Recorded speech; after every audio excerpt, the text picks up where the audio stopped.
You're listening to the Wanderlust Swingers podcast with Aussie hosts Cate and Daryl. If you're curious about exploring your sexuality or the swinging, hotwifing and non-monogamous lifestyle, you've definitely come to the right podcast. Or maybe you just love travel adventures. Either way, we share our personal, sometimes juicy, sexy stories as well as swingers club and event reviews, interviews with other sassy people, and of course our global swinging adventures. We try to bring you a look into the diverse lifestyle that the swinging and non-monogamous community has. We hope you enjoy. Now let's get into the episode.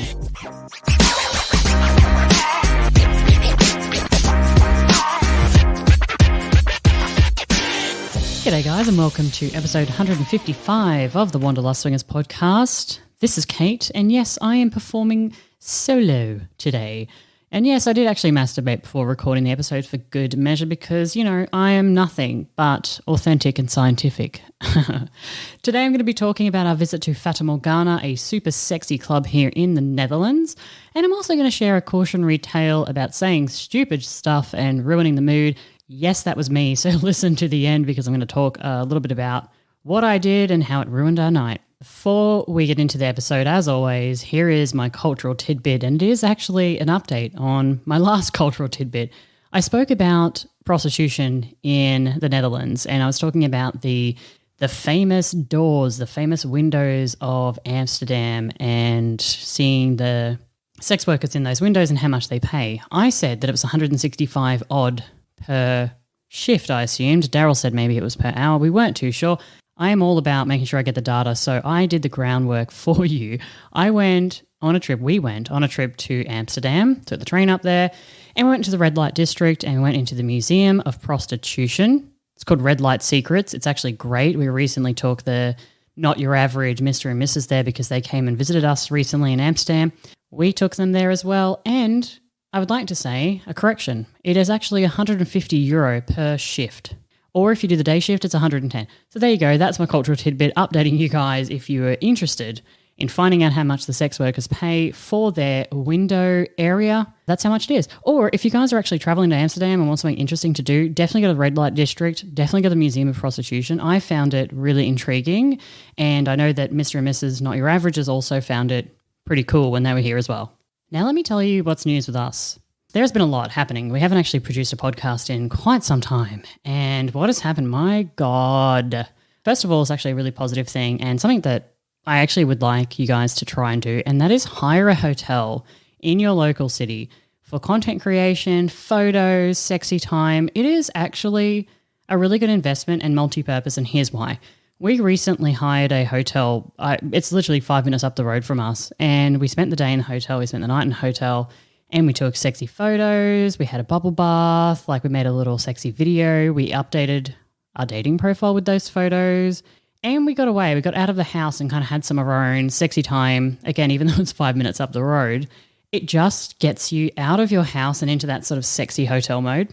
And the reason I'm suggesting it for you guys is because if you go on a booking.com and you pick a hotel, you can book something pretty well in advance and then find a really good rate, even if it's a midweek rate, like a Tuesday or a Wednesday or something like that, or a Sunday night. You can generally find a really good rate and book it in, and then think about all the ways that you can use that hotel. We don't have a bathtub in our house, so I was definitely having a bath, a bubble bath in the bathtub. Our room actually had a hot sauna in it, so we spent some time in the sauna.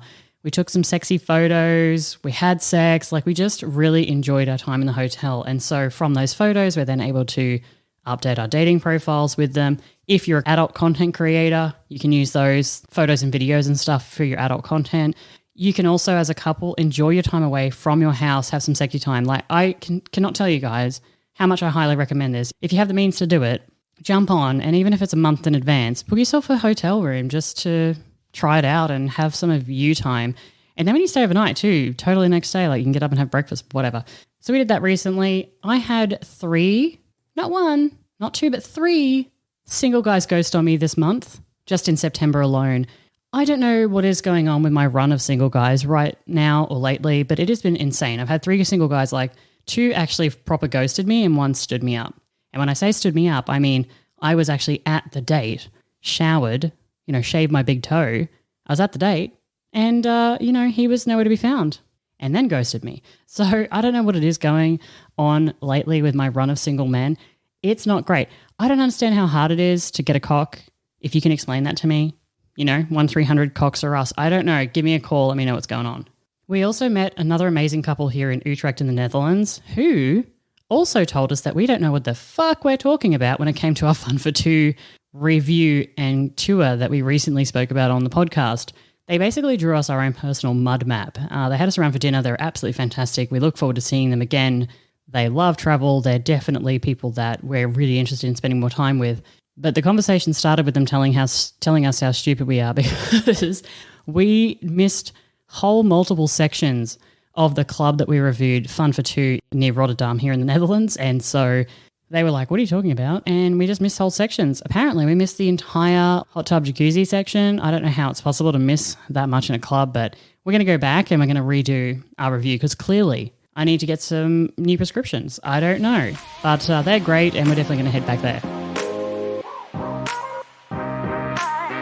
Let's talk about Fata Morgana. So this is a club here in the Netherlands. When you look up swingers clubs in the Netherlands, there's two kind of major ones that come up.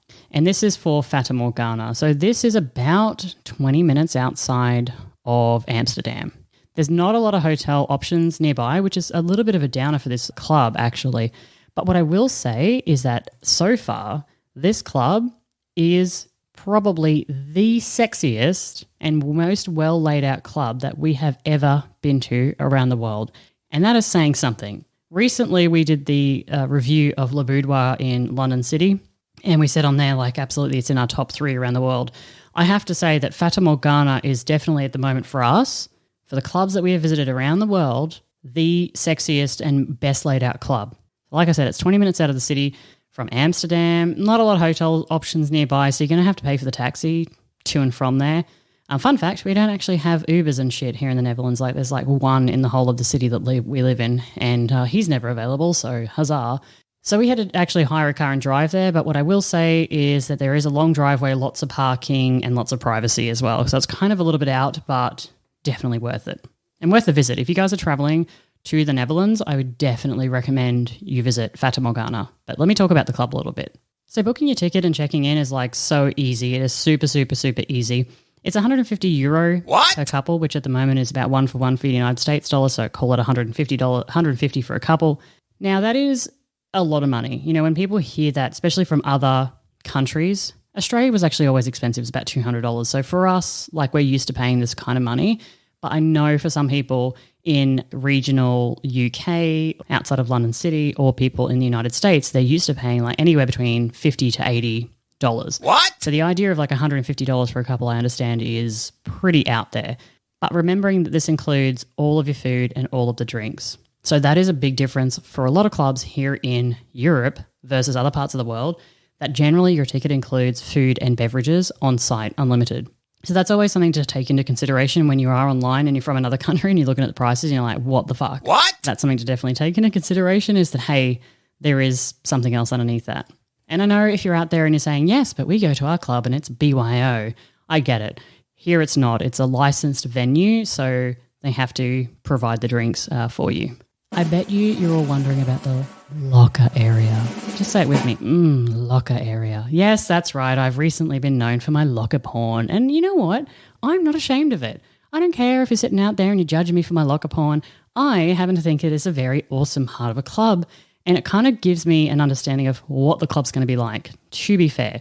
If they've got their locker room sorted and they're looking after you on that end, I'm like, okay. You got your shit sorted. Now, what I will say is this locker was not as sexy and colour-coded as the Fun for Two lockers, but what I will say is the locker area is large, all the keys and the lockers are numbered, and it's easy to find everything.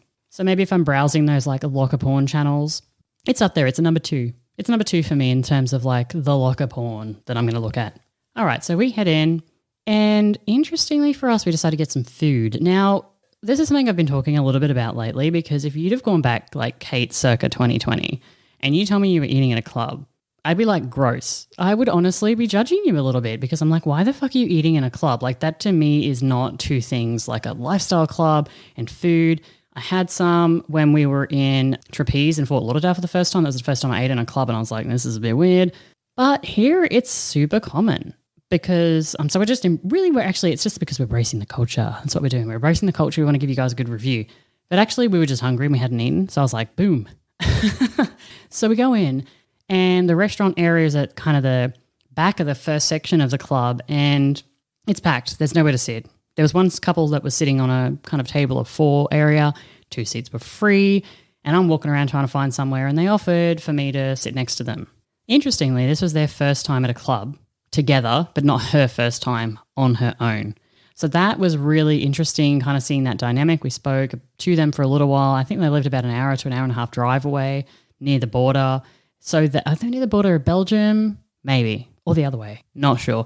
Anyway, they lived near the border and this was their first time at the club together as a couple, but she had been in a previous relationship to a club. So that was really kind of interesting. We sat and spoke to them for quite some time, enjoyed a drink together, got some champagne. It was really, really lovely kind of meeting them. So we decided to head outside together and go outside and talk a little bit more. So we go outside to the lounge and pool area. Now, this part of the club is where they host their Sunday pool parties. And obviously these are mainly during summer. Like this is not something where the dead of winter you're going to a pool party at this club. But it is a really, really awesome environment. So it has a really awesome pool there where they have pool parties. There's a DJ set up there. There's lighting. So they've got all of their audio visual set up. But around the pool, there's those like day bed and double bed lounges all around and I call it like an Ibiza style. You can call it whatever you like, but it's basically a really nice area where you can sit, relax, lay, catch some sun all around the pool. And it's obviously this whole area too, because you're in the club technically, this is all clothing optional. And I did actually put some photos up on our Instagram and our TikTok. Like I took a video and I put it up there if you guys are interested in going over and having a look at that. It was a couple of probably, I don't know, a month and a half ago now. So it's going to be a little bit back in the history. But it is a great club to look at. I think they've got photos online too. If you want to go to the Fata Morgana website, I'll have that in the show notes. So it's really awesome. And I'm really keen and looking forward to going back to this location, especially during summer now, because Sunday pool parties I think are awesome during the day. It's just such a sexy environment. And for me, it'll feel like we're somewhere like a Hito or a Desire or a Cup Dog or something like that. Like it'll feel like that because you have the ability to be naked. You got the sun, you got the pool, you got the drinks, you got the DJ. Actually, I just wish I was doing that right now. You feel me, right? Like you wish it was like nice and warm and we were doing that right now. Yeah, me too. Now heading back inside, they have a jacuzzi area inside, which is heated. It's actually a pretty big jacuzzi too, I got to say. I would say it's about the same size as maybe the one we saw in Vanilla Alternative in England. Nice and heated and has showers. It got really busier later in the evening because when we walked past the first time, I think there was maybe like 2 or 4 like lonely looking couples in there. And then when we went through later in the evening, it was busy, busy, busy. So that's definitely the place to meet people, hang out. And honestly, jacuzzis have kind of back in my heyday of the lifestyle, back in our day, like when we first started, that was kind of the place that we hung out. Like if you've got a pool table or a jacuzzi, it's a really central place in a club where you can meet other people and just kind of engage in conversation. So that's definitely the spot. If we go back, I'm definitely jumping into that jacuzzi. And not if we go back, when we go back. So a really well laid out club. And I just want to take a moment to talk to you guys about the playrooms. These are hands down, like I'm not joshing you here, I'm not joshing you. These are the hands down, these sexiest playrooms that we have ever seen. Makes me so horny. Hands down. Now, they had your usual different areas. So they had a BDSM room, they had a group room, they had a central room. They have multi-level. I think there's 3 levels by memory because there's a lot of different areas that you can go into. They have an area that overlooks the dance floor as well with areas that you can play. So that's really something that I've noticed here in the Netherlands is popular between the 2 clubs that we've been to and reviewed so far, is they have these like areas where you can fuck overlooking the dance floor, which is something that we've not really experienced before.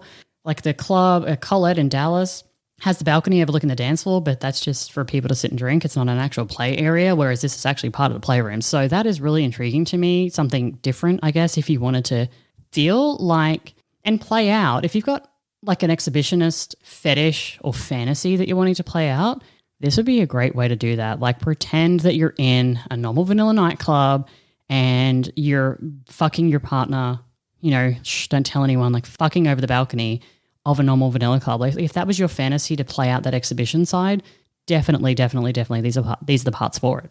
So why is it the sexiest playroom that we've ever seen? The lighting was fantastic.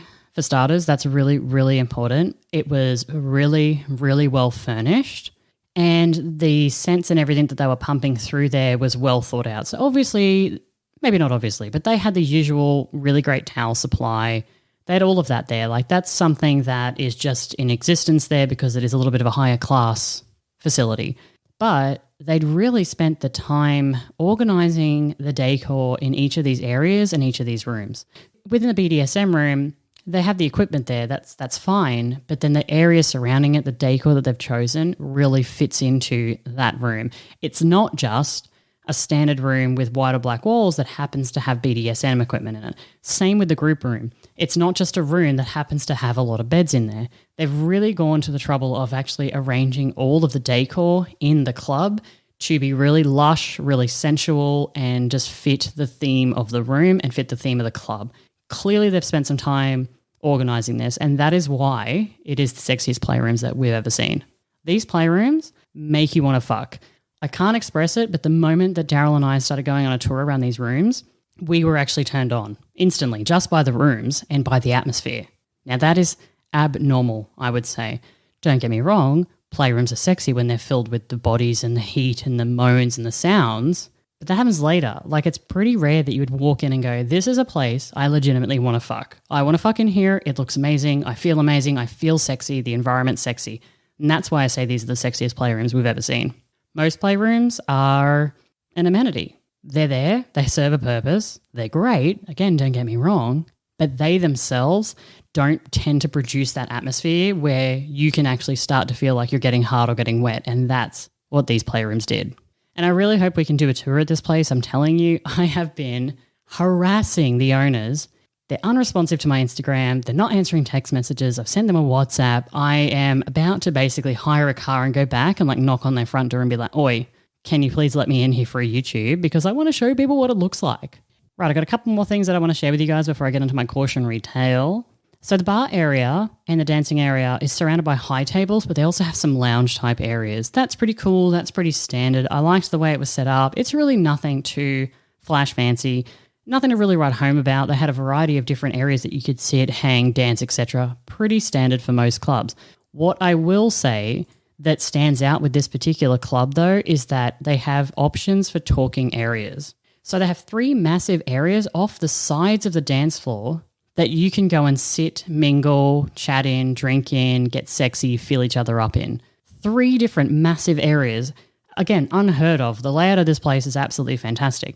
One of the areas is actually backed right onto the dance floor and has glass walls surrounding it. So again, you can close the door. It has, I'm going to say like 20 different seats in there or more. So it can fit a lot of people. So the glass walls mean that you can still hear the music, not as loudly though. You can still see the dancing, and that's a really nice visual touch.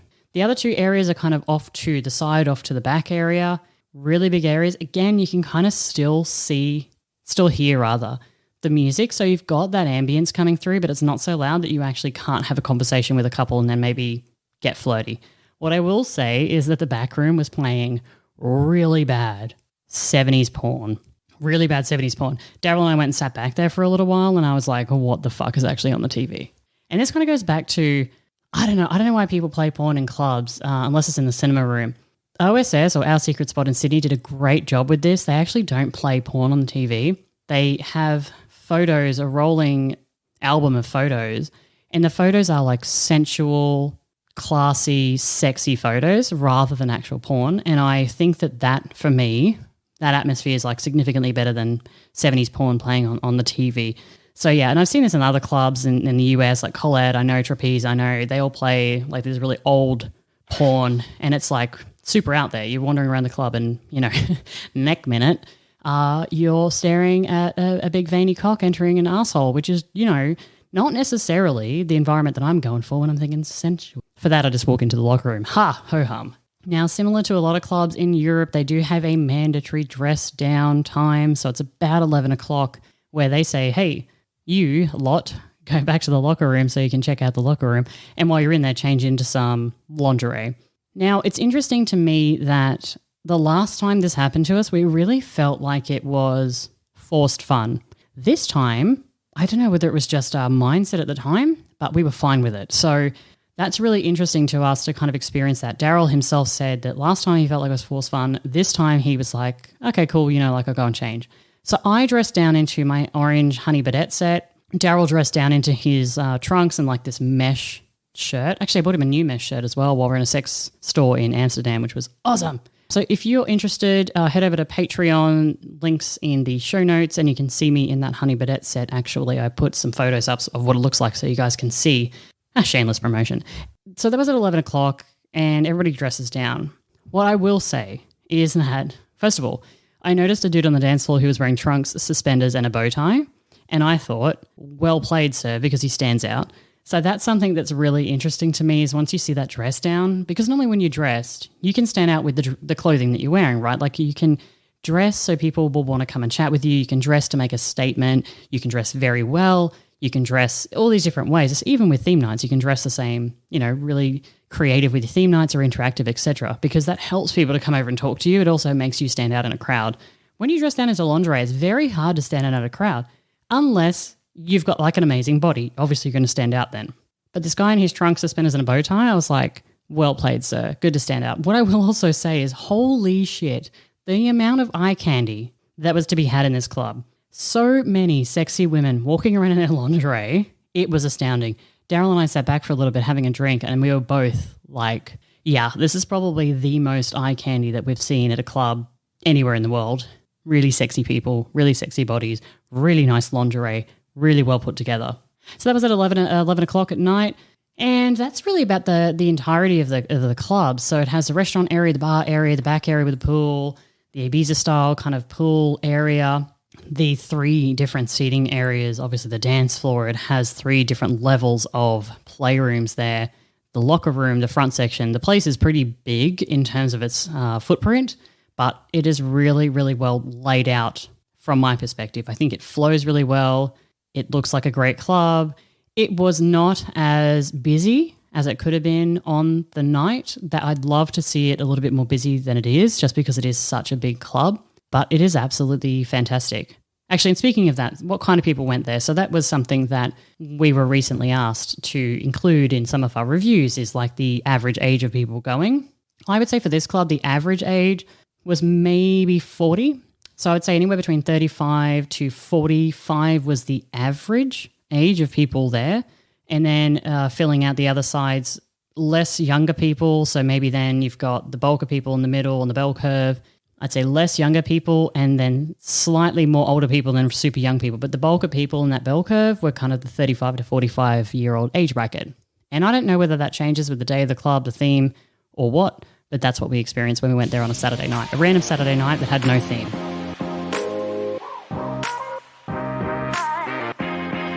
All right, let's talk about my cautionary tale now.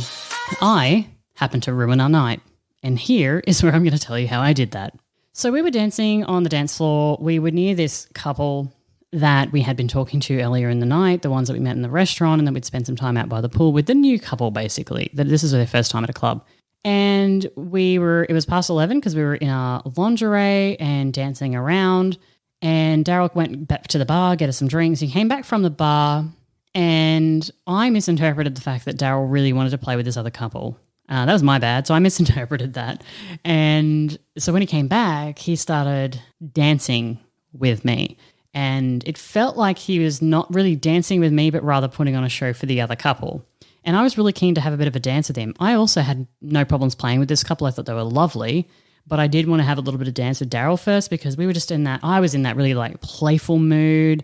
I wanted to get sexy with him, play with him, dance with him on the dance floor, because I really, really enjoy dancing with Daryl when we're in a super playful mood together. It's just a lot of fun. So he comes back with our drinks. I think that he wants to play with this couple like hands down. They start dancing kind of over near our vicinity, and Daryl starts dancing with me. But when I say that, it felt like he was really putting on a show for the other couple. And don't get me wrong, when you dance, it is an indication of what you're going to be like in bed. That is a common thing that people say when somebody dances, like they're interested in your dance style because of the fact that it's an indication of like what you're going to be like in bed. But we were mucking around, but it seemed to me like Daryl's putting on a show for this other couple, which again is a good thing normally, but I really wanted him to dance with me. Like I wanted the focus to be on me for a couple of minutes before maybe we went and pursued this other couple. So, and here's where I say something stupid and where he doesn't like what I say. Here's what I say. I say, hey, just dance with me. We don't need to put on a show. Yes, I know what you're thinking. Maybe not such of a weird comment, right? Maybe I could have used a better choice of words. Maybe the delivery method was not great. Unfortunately, as I said that to Daryl, he was immediately like, what are you talking about? And I was like, oh, I just really want you to dance with me. Let's not put on a show for the other couple. Like, we'll get to them in a minute kind of thing.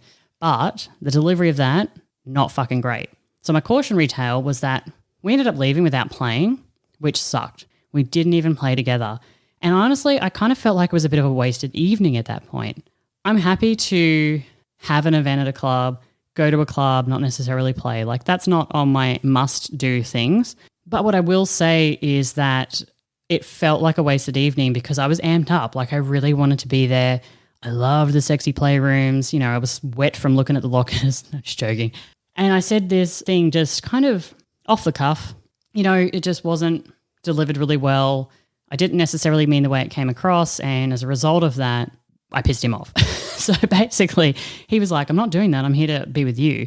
And then he was like, I can't believe you said that. So in the end, it was a little while later, don't get me wrong, we didn't like storm out of the club in a huff or anything, but we didn't then pursue anyone and we didn't play even with ourselves at the club.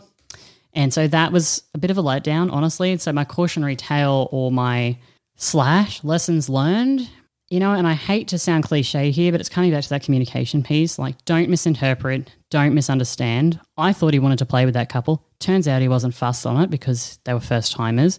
And I misinterpreted his actions as being about somebody else and not about us as a collective. So that was shit. My other lessons learned or things to talk about is squash those comments instantly and don't let them ruin your night. Even though my delivery and the way that I said that was pretty shitty, I think generally speaking, we as a couple need to say, shrug it off and go back and just allow the night to happen. Like by allowing this stuff to piss you off or whatever, like if you don't squash that shit, you've ruined your night. And potentially if you're like hiring a hotel room, hiring a car, got a babysitter, whatever it is that's taking you to get to that club, it is a wasted night for something so simplistic. And again, I'm not diminishing his emotions. I'm not diminishing the fact that I shouldn't have said it or I could have delivered it in a better way, but you've just ruined your entire night for something that's maybe misunderstood, misinterpreted, or was just a fleeting passing comment. 2 other random lessons learned. Think about better drinking options. This is actually just for me. I'm sick of wine or vodka and Sprite. If somebody can please email me with some better recommendations. We keep going to these clubs that are all inclusive and I get up there and they're like, what do you want? And I'm like, white wine, vodka and Sprite. And it's so boring. I'm sick of drinking it, to be honest. So if you've got any drinking ideas for me, think about better drinking options. That's one of my random lessons learned. And my other one is nap during the day. That's just always a lessons learned. I was knackered actually at the club. I was still pumping, still going, but I definitely should have had the old nap during the day, and that was my bad. Always take a nap.